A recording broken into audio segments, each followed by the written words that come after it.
Hey, how's it going, everyone? It's part two of Knife Fencing Instructional. It's Dax here, and before we begin this video, quick shout out to my homeboy Jason, the sponsor of this video, for making these really amazing exotic wood trainers.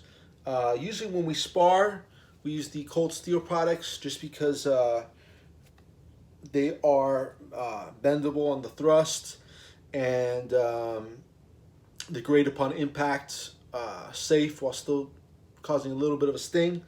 But the idea behind my buddies is that he wants to get these to the similar dimensions as most pocket knives and concealable blades. So he's done a pretty darn good job. So if you're interested, I'll be including his info below. He also makes really cool nunchucks as well.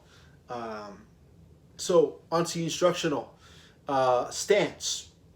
So you want to keep your feet in the classic L position, like most Western fencers that you see today. Now I can make an entire video just on the guards, okay, what to do with your weapon hands, all right? However, that is a more advanced video.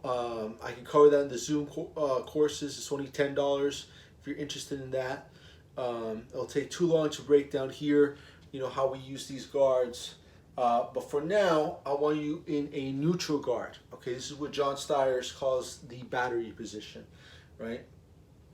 What's most important is that you keep the point of the blade directed at your opponent, okay?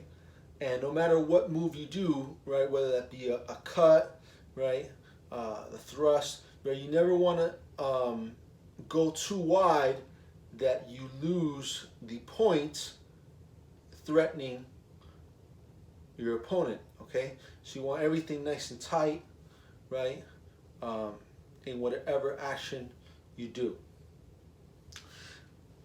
With the free hands, okay, this is one thing that differentiates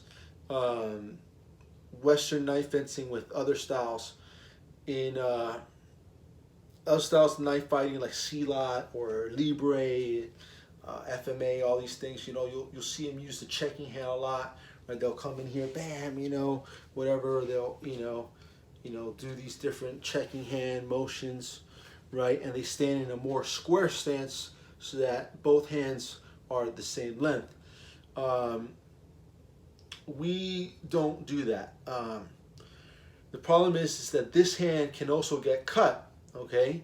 And by standing in the square stance, you're actually opening up a much larger target area, whereas if you're in the fencer stance, okay, there's much less of meat exposed, right? And we only really use this hand using an inside parry, right? Or actually outside and inside parries. That's about it. When we do use this hand a lot more is if you have a coat, right? Now you could use this as a shield, okay? You could, you know, you could thrust, you could block, right? You could even throw this, distracting the opponent. If you don't have a coat, you could even use a hat. And that's because most knives cannot cut through this fabric. So thrust maybe can get through, but it's very difficult to cut through a thick jacket like that. So there you go, quick recap. Most importantly, keep the point of the blade directed at the opponent. This free hand is across the neck here, right? And you want to keep most of your weight on the rear leg. I would say about 60-40, right? Boom. Blade directed at the opponent. So go ahead and practice that, guys. If you're interested in the advanced and intermediate courses, go ahead, DM me. It's only $10.